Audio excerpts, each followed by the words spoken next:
Hey guys, welcome to the trader seminar. So let's see कल indices को किस तरीके से ट्रेड कर सकते हैं, उसके पीछे का लॉजिक क्या है। सो प्राइस को अगर आप देखोगे, कल हमने सिंपल प्लान किया था मार्केट में। अगर मार्केट यहीं पे कहीं तो खुल रहा है, इतना कुछ खास ट्रेड मिलने नहीं वाला है जब तक मार्केट इधर इस लेवल को क्रॉस ना करे। इधर इस लेवल को क्रॉस ना करे, मार्केट में ट्रेंडिंग मार्केट मिलना थोड़ा इम्पॉसिबल है। इसके बीच में वोलेटिलिटी रहेगी और मैं पुट और कॉल शॉर्ट करने के लिए प्रिपेयर करूंगा। और सेम आपको एक्सपीरियंस हो रहा होगा किस तरीके से मार्केट मूव करता है। बिकॉज क्या है ना, यहाँ से सेल स्टार्ट हुए, ये लोग जब तक इसके ऊपर मार्केट निकलता नहीं है, ये लोग स्क्योर अप करना पोजीशंस को स्टार्ट नहीं करते हैं। जनरली उस तरीके से क्या होता है ना, फिर मार्केट मार्केट में मोमेंटम नहीं रहता है। आई होप पॉइंट आपको समझ में आ रहे होंगे। चलो अभी देखते हैं प्राइस किस तरीके से दिख रहा है, कहाँ पे हम ट्रेड कर सकते हैं। एक बार डेली पे देख लेते हैं कहाँ पे प्राइस को पैटर्न बन रहा है। तो अगर आप देखोगे मार्केट कहीं ना कहीं हायर लेवल पे ट्रेड कर रहा है, खुद को मतलब सपोर्ट की तरह एक वेट करवा के ले रहा है। मतलब ये ऊपर के साइड भी ब्रेक कर सकता है। अगर ये ऊपर के साइड ब्रेक करता है, इनसाइड कैंडल बनाए, तो एक ट्रेंडिंग मार्केट हमको देखने को मिल सकता है। जब भी इनसाइड कैंडल बनता है, there is the more chances कि ट्रेंडिंग मार्केट उसके बाद मिल सकता है। तो हमारे लिए सिंपल रहेगा, मार्केट जब भी ये इनसाइड कैंडल का हाई के आसपास ब्रेक करेगा, हम एक ट्रेड के लिए प्लान करेंगे। वेरस अगर आपको सेलिंग के लिए प्लान करना है, मार्केट अभी भी ऊपर के साइड ट्रेड कर रहा है, इधर ये नेगेटिव जब तक नहीं खुलता है, मैं सेलिंग के लिए इसमें इंटरेस्टेड नहीं हूँ। अदरवाइज ये ऊपर के साइड से भी अगर नीचे आता है, तो थोड़ा सा एक दिन थोड़ा वेट करके देखूंगा क्लोजिंग कहाँ पे मिलती है।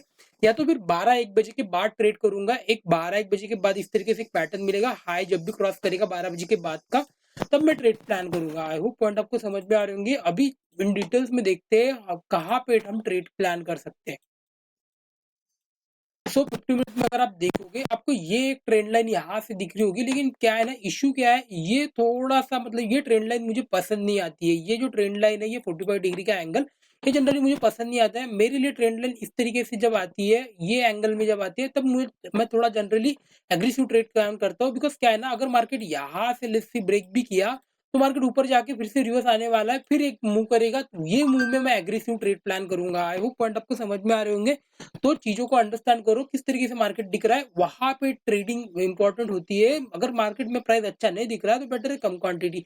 तो मेरे लिए सिंपल रहेगा, इस तरीके से मार्केट भी ट्रेड कर रहा है। अगर लेट्स सी की मार्केट यहाँ पे कहीं तो खुला, यहाँ पे कहीं तो खुला, अगर 12-1 बजे तक यहीं पे ट्रेड करता है, फिर ब्रेकआउट देता है, तो डेफिनेटली मैं यहीं से एग्रेसिव बाय करना प्रेफर करूंगा।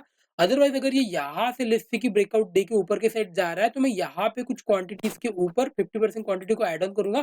फिर मार्केट को देखूंगा 50,200 से इस एरिया में। अगर मार्केट यहाँ पे वेट करता है और फिर ब्रेकआउट देता है 50 मिनट के आसपास, तो मैं यहाँ पे ट्रेड करना करूंगा। स्टॉप लॉस मेरा यहाँ तो रहेगा टोटल क्वांटिटी के साथ में। आई होप पॉइंट आपको समझ में आ रही है। सेलिंग अगर आपको प्लान करना है, बेटर है मार्केट में यहाँ से सेल ऑफ स्टार्ट हुआ है, मे बी एक सेशन खत्म हुआ है, लेकिन प्राइस को अंडरस्टैंड करो। प्राइस एक्सपायरी के हिसाब से मार्केट ट्रेंडिंग नहीं होता है, मार्केट प्राइस के हिसाब से ट्रेंडिंग होता है। बिकॉज लॉट्स ऑफ पीपल जो मंथली में कुछ शॉर्ट करते हैं, कोई वीकली में शॉर्ट करते हैं, आज क्या होगा, जिन्होंने भी कॉल पुट यहाँ पे शॉर्ट की है, उन्होंने फिर से पोजीशन यहाँ पे कॉलर पुट की बनाई होगी। तो मार्केट उसी तरीके से ट्रेड करता है जिस तरीके से प्राइस मूव कर रहा है। आई होप पॉइंट आपको है।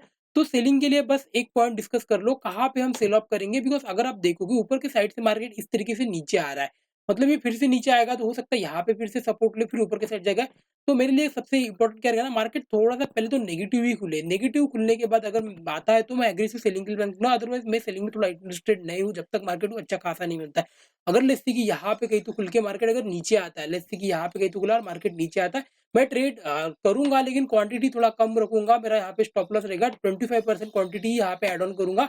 अगर मार्केट यहाँ पे आके बना रहता है इसी एरिया में, यहाँ पे 12-1 बजे तक वेट करता है, और फिर अगर ये ब्रेकआउट दे रहा है, तभी मैं एग्रेसिव होऊंगा। अदरवाइज सेकंड सिनेरियो रहेगा कि अगर मार्केट नेगेटिव खुला, नेगेटिव खुलने के बाद यहाँ पे वेट किया और फिर ब्रेकआउट दे रहा है, फिर ये स्टार्टिंग में भी ब्रेकआउट दे रहा है, तो भी मुझे चल जाएगा मॉर्निंग आवर में भी। फिर मैं सेलिंग के लिए प्लान करूंगा। लेकिन ये एरिया के मार्केट थोड़ा नीचे आना चाहिए। यहाँ से जो ट्रेंड स्टार्ट होता है, इस ट्रेंड के 50% के नीचे स्टार्ट ट्रेड करना स्टार्ट होना चाहिए। बिकॉज ऑफ आवरली पे अगर आप देखोगे, आपको कोई इतना कुछ खास ट्रेंड नहीं दिखेगा। ये अगर ये जो पुल बैक आया है, ये 50% के आसपास ही पुल बैक आया है, और ये ऊपर की साइड ट्रेड कर रहा है, मतलब मार्केट में चांसेस है कि मार्केट ऊपर की साइड ब्रेक कर जाए। आई होप पॉइंट आपको समझ में आ रही है। तो कल एक बाइंग की साइड में एक ट्रेड मिल सकता है, वो हो सकता है प्रॉफिटेबल हो सकता है प्रॉफिटेबल ना हो। तो हमेशा रिस्क एंड रिवॉर्ड के हिसाब से ट्रेड प्लान करेंगे। और स्टॉप लॉसेस को कंपलसरी, हमारा जिस तरीके से हम प्लान करते हैं कि स्टॉप लॉस हमारा कंपलसरी रहेगा। बस एक पॉइंट हमेशा याद रखना, मैं जब भी आपको इस तरीके से दिखाता हूँ, मैं कभी ये नहीं बोलूंगा कि आपको स्टॉप लॉसेस मतलब ये अगर नहीं बोलता हूँ कि स्टॉप लॉसेस इतने पॉइंट का होगा, ये होगा, इसका मतलब ये नहीं है कि आपको स्टॉप लॉसेस नहीं लगाना है। हर एक दिन आप हर एक ट्रेड में स्टॉप लॉसेस का प्लान करोगे। बस मैं आपको लॉजिक बता दूं कि कहाँ पे अच्छे ट्रेड्स मिल सकते हैं। आई होप पॉइंट आपको समझ में आ रहे होंगे। ये कभी नहीं होता है कि ट्रेड हमेशा प्रॉफिटेबल होगा, लेकिन ट्रेड्स के एरियाज़ मैटर करते हैं, उसके बाद हमारी एक्यूरेसी, प्रॉफिटेबिलिटी, मनी मैनेजमेंट ये सब चीज़ें मैटर करती है। आई होप पॉइंट आपको समझ में आ रहे हैं। अभी थोड़ा पॉज़ लिया है, तो हो सकता है अगर थोड़ा-सा गैप डाउन वगैरह खुला तो कल के दिन और एक वोलेटाइल हो जाएगा, अगर ऊपर के साइड नीचे नहीं आता है, ऊपर के साइड ही ट्रेड करता है तो। लेकिन अगर यहीं पे खुलता है तो एक ट्रेड तो मिलेगा, हो सकता है प्रॉफिटेबल हो, ना हो, लेकिन एक ट्रेड यहाँ पे मिलेगा अगर ये फ्लैट खुला तो, बिकॉज़ एक दिन इनसाइड कैंडल बना चुका है। एक ट्रेड मिलने वाला है तो मैं कल एक ट्रेड इनको मतलब फुल क्वांटिटी में प्लान करूँगा अगर ये बाइंग के साइड ब्रेकआउट देता है तो। लेट्स सी निफ्टी बैंक को देख लेते हैं। निफ्टी बैंक अगर देखोगे ये कंटिन्यूएशन में अभी भी ऊपर की साइड मूव कर रहा है, लेकिन अगर देखोगे ब्रेकआउट एरिया के आसपास ट्रेड कर रहा है, यहाँ से एक सेल ऑफ स्टार्ट हुआ था, उसी सेल ऑफ के आसपास आके क्लोज दिया है, तो एक मोमेंटम यहाँ पे बाइंग की साइड भी जा सकता है। अगर जाता है तो ये गैप फिल कर सकता है मार्केट, यहाँ तक गैप तक जा सकता है, और यहाँ से भी सेल ऑफ आया था तो ये एरिया तक मार्केट जा सकता है, तो एक मोमेंटम यहाँ पे आ सकता है।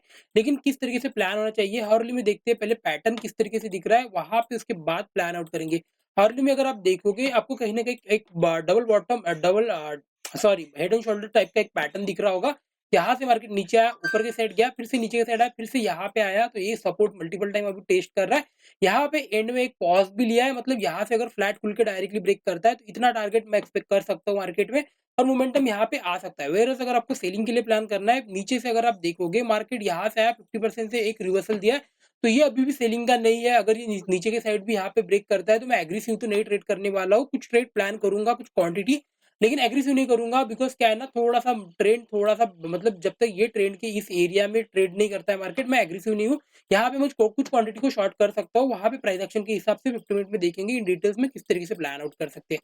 तो बाइंग के लिए अगर मार्केट जाता है तो मैं फुल क्वांटिटी में ही ट्रेड प्लान करूँगा, बिकॉज़ मार्केट पॉज़ ले चुका है और 2 दिन वेट भी कर चुका है। अगर लेट्स से कि यहाँ पे कहीं तो फ्लैट खुला, फ्लैट खुलने के बाद अगर यहाँ से ब्रेकआउट दे रहा है, मैं यहाँ पे तो स्टॉप लॉस डाल के रखूँगा और मोमेंटम आ सकता है, व्हेयरएज़ गैप अप भी खुला तो इस तरीके से एक पैटर्न मिल सकता है, तो वहाँ पे बाइंग करेंगे। सेलिंग के लिए अगर प्लान करना है, यहाँ से अगर आप देखोगे इस तरीके से ट्रेंड लाइन दिख रही है, तो बेटर है पहले तो मार्केट नेगेटिव ओपन हो, सेलिंग के लिए अगर प्लान करना है, सेलिंग के लिए अगर नेगेटिव ओपन हुआ, एक प्राइस एक्शन के साथ मैं कॉल शॉर्ट करना प्रेफर करूँगा।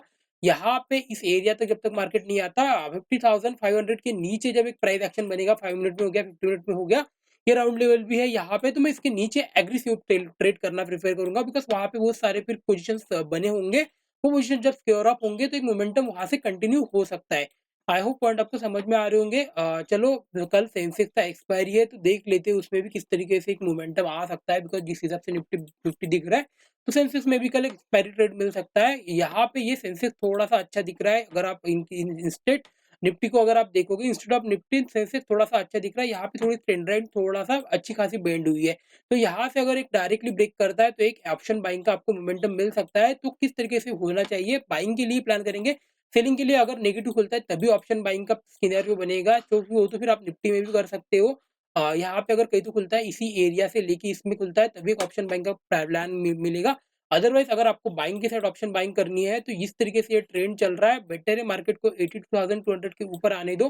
तो सेकंड हाफ में अगर मार्केट इस तरीके से पॉज़ होके ब्रेकआउट देता है तभी मैं एग्रेसिव हूँ, अदरवाइज़ ये यहाँ से डायरेक्टली भी ब्रेक करे तो थोड़ा-सा मुझे क्वांटिटी कम करके ही ट्रेड प्लान करना पड़ेगा, मतलब मैं एक्सपायरी ट्रेड करना प्रेफ़र नहीं करूँगा। मेरे लिए कल एक ही कंडीशन में इधर गैप खुल के यहाँ पे वेट करे, फिर 12 बजे के बाद ब्रेकआउट दे, या तो यहाँ से ब्रेक करके यहाँ पे वेट करे और फिर 12 बजे के बाद ब्रेकआउट दे। ये 2 कंडीशन में मैं ऑप्शन बाइंग के लिए प्लान करूँगा, अदरवाइज़ ऑप्शन बाइंग इसमें चांसेस नहीं मिलेंगे अगर कहीं और जगह खुल जाता है तो। आई होप पॉइंट आपको समझ में आएँगे। या तो एक कंडीशन ये हो सकती है गैप अप खुल जाए यहाँ पे कहीं तो, और फिर पॉज़ ले और फिर ब्रेकआउट दे, मतलब ये एरिया मैटर करेगा, ये एरिया में ऑप्शन बाइंग होगी। आई होप पॉइंट आपको समझ में आ रहे होंगे। तो आज के लिए बस इतना ही। वीडियो अच्छा लगा तो लाइक एंड सब्सक्राइब करें। Thank you so much.